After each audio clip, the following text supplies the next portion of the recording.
What are some wholesome historical facts not taught in school?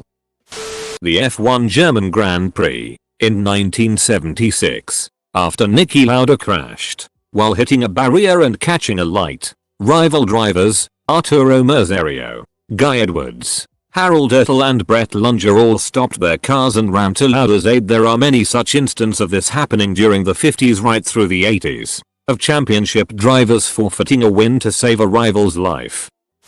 During World War II, a German fighter pilot spotted a damaged American bomber, and rather than shooting it down, he decided to escort it to safety. Decades later, the two pilots found each other and became friends. In 2006, while the Ivory Coast was in the midst of a civil war, the opposing sides agreed to a ceasefire so that they could all watch the World Cup. The break in fighting paved the way for a peace agreement a year later.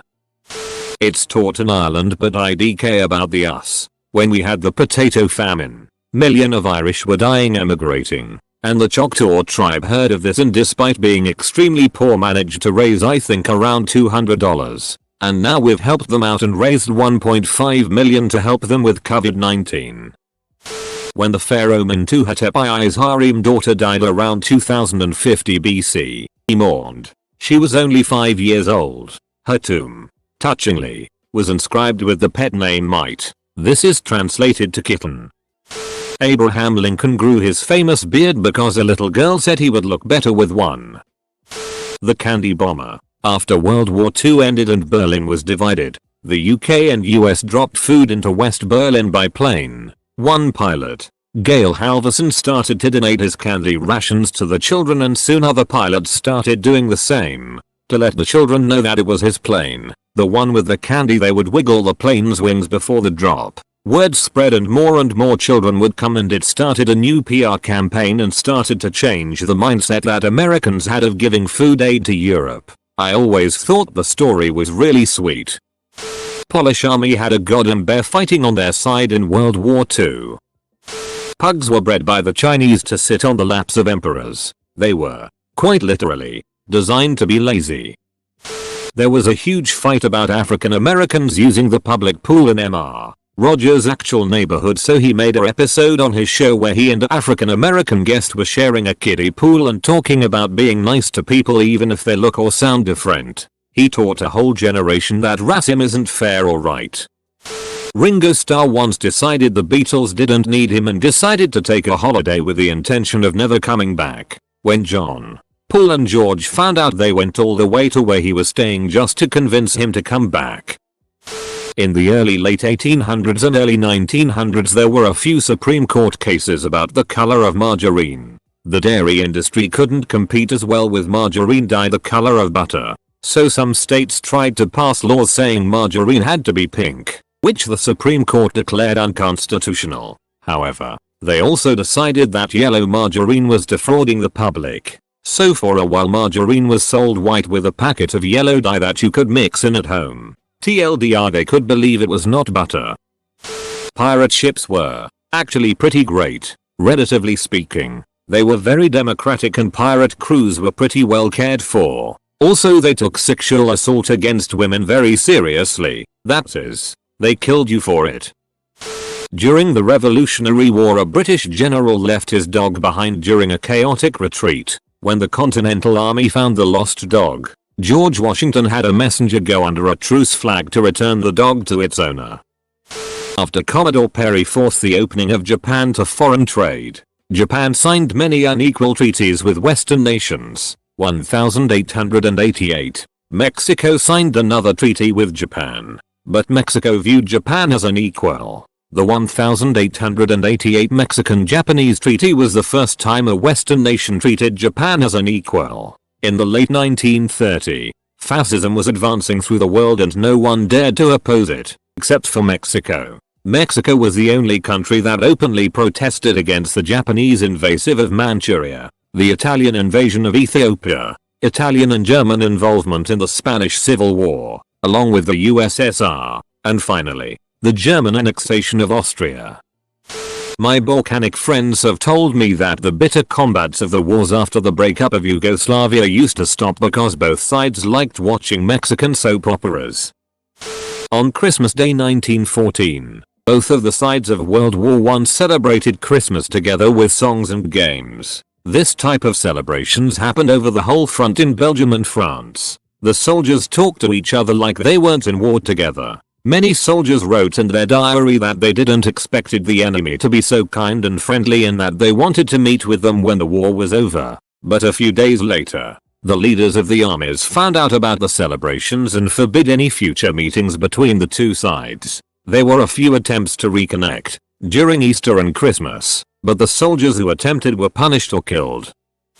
The India-Pakistan border is one of the most disputed ones in the world, giving rise to the world-renowned hostilities between India and Pakistan. There was a time once, a prominent Indian singer, namely Lata Mangeshkar, had gone to perform a concert for the soldiers there. As soon as the show began, Pakistani troops started firing rounds in the air, yelled obscenities and said, "We want to hear her voice too." So Indian forces turned up the speakers and pointed them towards the border. Pakistani forces returned the favor when prominent Pakistani singers came to perform for them.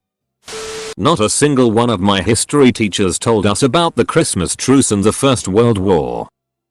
Besides, during World War II, Qantas Airlines has never had a fatal commercial jet plane crash since its formation in 1921. The only reason the Pilgrims stopped at Plymouth Rock was they were running out of beer. They had to grow barley and hops. I was on vacation in Germany over spring break. They have these frog fences. These fences keep the frogs from crossing the roads and getting run over. At the end of the day, somebody comes by and gathers the frogs and helps them cross the road.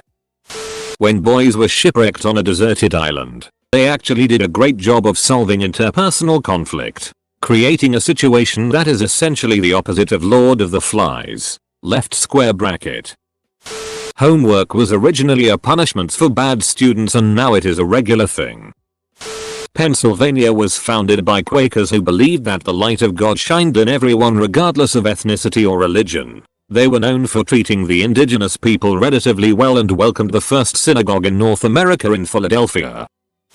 There was a dog in World War I that helped sniff out mustard gas named Sergeant Stubby. Edit, it's World War I, not World War II.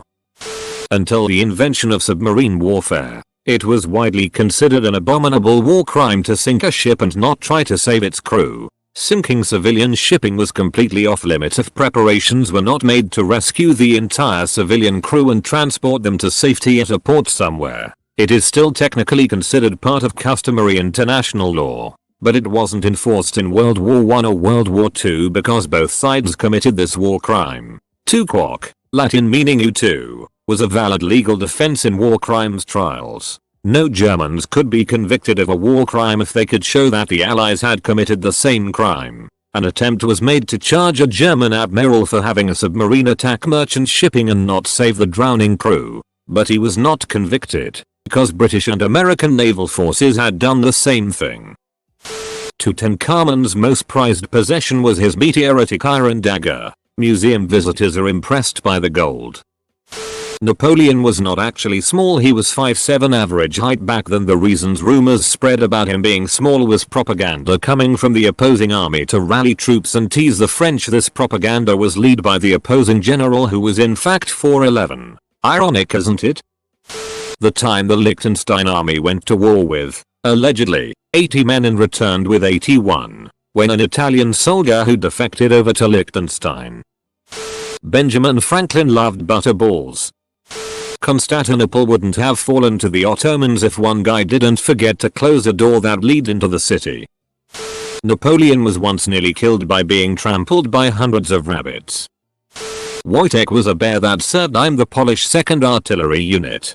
During his service, Wojtek was a huge moral boost to the men, fighting multiple men in wrestling matches, eating lit cigarettes, and even foiling a Saudi Arabian plot to attack a camp by discovering a spy in the shower. Wojtek's unit was caught in artillery battle. Wojtek looked around and began carrying artillery shells to the launchers like the men around him. For his service, Wojtek was promoted to corporal and was given a honorable discharge. Wojtek was placed in a local zoo where he was every once in a while known to appear at a child's birthday party. Fellow servicemen from his unit were also known to come by and feed him lit cigarettes. where he also sadly died. In his honor, the Polish artillery unit changed its logo to a bear holding an artillery shell. There is a lion statue in Venice that has Viking runes graffiti on it. Although most people prefer the image of Vlad the Impaler as a sadistic psychopath, most of what he did was because he knew he had to employ psychological warfare against the powerful Ottoman Empire. Much like Nolan's Batman, he wanted to be a symbol of fear. One of his most cleverest attacks was the Togoviot night attack, where he infiltrated a camp alongside a handful of men dressed as Turks. Inglourious Basterds style. The initial plan was to murder the Sultan, but when that failed, Vlad, who could speak fluent Turkish with a native accent, pretended to be Turkish officer, trick he used several times, and spread chaos through the Turkish chain of command. Obviously, we can't condone all the he did, but this one was quality hijinks. Some other wholesome facts about the Turkish. IKEA finally admitted that meatballs are a Turkish invention. Sweden probably got them when Turkey served as an asylum for their King Charles after he lost at Poltava. Despite the Ottoman Empire being depicted poorly in history and pop culture, they practiced freedom of religion and decriminalized same-sex relationships as far back as 1858. Yeah, that's right. Remember when the Brits imprisoned Turing for being gay? In 1952, Albert Einstein declined an offer to become the second president of the State of Israel. Pirates are average people. They tended to give mercy to those who surrendered, had democracy, good medical care, and it was an actual way for a woman to have a good profession at the time. There was a Scotsman named Bill Millian who stood on the beaches at Normandy during D-Day calmly playing the bagpipes as shells and machine gun fire streaked past him. The Germans didn't shoot him because they figured he must have been insane. The pyramids were already 1,000 years old by the time the last woolly mammoth population died off on an island off the northeast coast of Russia. JFK, Oswald, and Jack Ruby all died in the same hospital. The Choctaw Nation, a Native American tribe who was still recovering from being exiled to Bumbuck Nowhere, Oklahoma a couple decades earlier, raised $170 to send to Ireland to help with the ongoing potato blight famine. When persecuted Zoroastrians from Persia came to the kingdom of Sanjan and the west coast of India as refugees, the king wasn't sure if he wanted to offer them refuge, so he sent them a full glass of milk implying his kingdom is full. The leader of the Zoroastrians added some sugar to the milk and sent it back to imply the refugees would become part of the kingdom and make it sweeter. They got to stay, and though are a micro-minority, they are one of the most successful community which has left its imprint on every aspect of India. M.R. Rogers always said he was feeding his fish out loud because he had heard that a little girl who was blind was worried about them, so he audibly said it so she wouldn't have to worry anymore. Not really a historical figure, but one we all know. An actually true fact about Liechtenstein is that Switzerland accidentally invaded Liechtenstein during a Swiss army exercise when some soldiers got lost and accidentally walked into Liechtenstein on 2 separate occasions. So Switzerland has accidentally invaded Liechtenstein twice. In the Second World War, British Lieutenant Commander Gerard Broadmeadroop was posthumously awarded the Victoria Cross because a German admiral who witnessed his gallantry in action wrote to the British and recommended the award. During World War I on Christmas Eve, the Brits and Germans started singing Silent Night Holy Night, then come morning they hung out and played football, but they probably had some awkward conversations. John Stark, one of the rescuers of the remaining survivors of the Donner Party. Apparently this 220-pound beast of a man rescued all 9 children by carrying them out of a deep sunken snow pit, and laughed and joked with them the whole time. In Summit Valley the remaining rescuers discussed what to do and took a vote to save only 2 of the children in starved camp. That might have been all they could manage. The others would have to stay behind. John Stark could not abide that. That meant that 9 people, mostly children, would die on the mountain, exposed to the elements down in a very deep hole in the snow. John Stark decided he would save all 9, already shouldering a backpack with provisions, blankets, and an axe. He picked up 1 or 2 of the smaller children, carried them a little ways, then went back for the others. Then he repeated the whole process again and again and again, to galvanize morale. He laughed and told the youngsters they were so light from months of mouse-sized rations that he could carry them all simultaneously. If only his back were broad enough. Once they were out of the snow he would eat and rest, he said. But not before. He saved all 9. James Breen, one of those in the pit at starved camp, later said, his great bodily strength and unexcelled courage, myself and others owe our lives. There was probably no other man in California at the time who had the intelligence, determination, and what was absolutely necessary to have in that emergency. Captain Morgan actually existed. The face of the well-loved rum Captain Morgan brand was a real guy. He was a Welsh privateer who fought alongside the English against the Spanish in the Caribbean in the 1660s and 1670s. His first name was Henry and was knighted by King Charles II of England. His exact birth date is unknown, but it was sometime around 1635. He died in Jamaica in 1688, apparently very rich. Sea otters tend to hold hands when sleeping so they don't drift apart from their companions.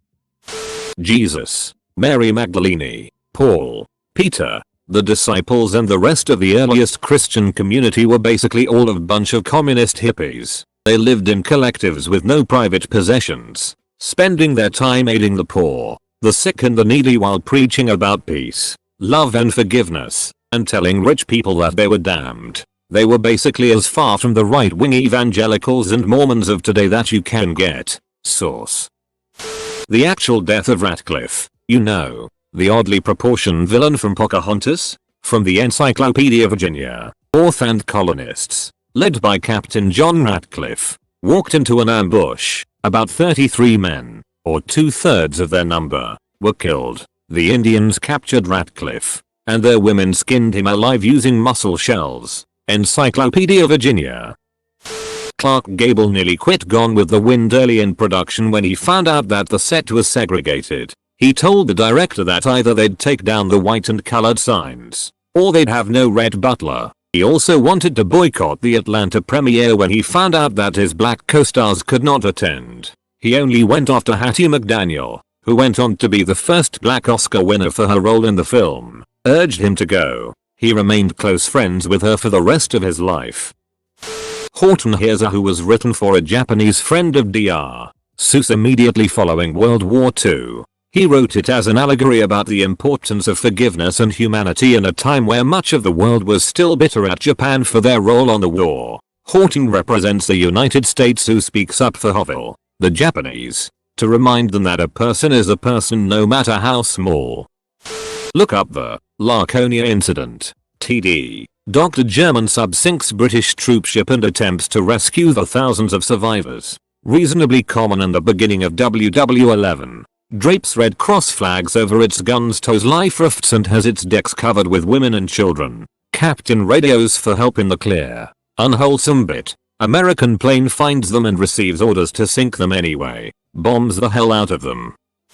My fuzzy recollections from the book Founding Brothers. Ben Franklin, John Adams and Thomas Jefferson were assigned to stay in France part-time to help build that alliance during the period 1776-1787, the period of the Revolutionary War and the Continental Congress. This friendship between France and the colonies guided France to help protect the colonies during the war. The relationship and the protections likely saved the colonies from rule under the English king during the period between the Declaration of Independence and the eventual signing of the US Constitution. Candidate hopefuls for president of the US were expected to not run for the office but rather await being proposed for the position by others. The loser of a presidential election became the vice president. Hence, Washington Adams were the first and then Adams Jefferson after 8 years of Washington. Franklin once almost killed himself trying to electrocute a turkey. He thought it might tenderize the bird. Founding Brothers. BTW is an excellent way to learn about the founding fathers,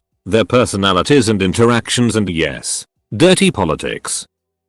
During the Crusades, when Richard the Lion-Hearted had a fever, all he wanted at the moment was some fruit and a cold drink. His enemy, Saladin, the Sultan of Egypt who had seized control over Jerusalem, heard the news and sent him peaches, pears, and a shipment of ice from a mountain. When he heard that King Richard's horse had been killed, he sent him a bunch of new horses and a stable boy. Hitler led an anti-smoking campaign. Every year the province of Nova Scotia sends a Christmas tree to Boston as thanks for aid after the Halifax explosion. Abraham Lincoln decided to grow a beard because of 11-year-old Grace Biddell. She had written him that she thought he would look more handsome and less sad with a beard, and women would tell their husbands to vote for him. So he grew a beard and was elected. On his way to his inauguration, he took a train and passed through her hometown in Westfield, New York, and met her. Under a Supreme Court ruling in the 1800s, tomatoes are considered a vegetable because you can't make a dessert out of it. The ruling came from California having tariffs on fruits because at the time it was believed only people with a bit of wealth could buy fruit because they were only really used to make a dessert. Tomatoes were part of the tariff, so people protested and the Supreme Court removed tomatoes from the tariff, meaning they aren't a fruit in the eyes of the law. The Chicago Public Library originated with a donation of books from Queen Victoria following the Great Chicago Fire. She assumed the city's library had burned down. Norway sends a Christmas tree to London every year in thanks to the help we gave them in World War II. It's put up in Trafalgar Square. Theodore Roosevelt's son was shot down during the war and the Germans buried him and marked his grave. During the early years of the Ottoman Empire, Muslims, Jews and Christians fought side by side and considered each other as brothers. When World War II was concluded, the US military doubted the field reports of their own commanders to such an extreme degree that they ended up using the German field reports that are still used to this day as historical reference. And they say victors write history. Literal opposite. Russians love their children too. I always found the story of Phineas Gage to be fascinating. It is a study in physiology, biology, sociology and criminology. I always felt it was a bit gory for HS, but I think it's fine to study. Good looking dude too. The man that shares Muhammad Ali's birth name, Cassius Clay, was a staunch abolitionist representative in Kentucky pre-Civil War. He was notable for starting an abolitionist newspaper that he armed with 2 cannons and several small arms to defend it with, fought off several pro-slavery attackers throughout the years, and pressured Lincoln to free all slaves in America. Plus, his house was broken into when he was in his 80s, I believe, and he killed one attacker and wounded another before they fled. The man was a legit badass who fought for what was right in a place that no one would have blamed him for keeping quiet, and to me, that's pretty goddamn wholesome. Within his 50-year diary of the 100 Years' War in the 15th century, chronicling endless rapes, murders, and pillage, an anonymous writer in Paris found time to record that there was particularly heavy snow one year, and the citizens made some damn impressive snowmen. He also never fails to tell us whether the year's wine was good or bad. 1424 was a winner, and complains when he can't get his hands on any fresh cherries or soft cheese from Brie. For 30 years, Canada and Denmark were fighting a brutal war over an island in North, by leaving their own homemade whiskers and troll letter. In Bavaria in 1740, Roman Catholics founded a secret society called Order of the Pug. New members in the society had to wear dog collars and scratch at the door to get in. Georgy Zhukov, a famous Soviet military leader, was introduced to Coca-Cola by the American Dwight D. Eisenhower. Zhukov liked it, but he couldn't drink it because it was too American. He ended up asking if they could make it look more like vodka. Eventually, they did, and sent him 50 cases of clear Coke. Here's more info if you want it. When the Persians conquered Babylonia, they let the Jews return to Jerusalem and built them a new temple.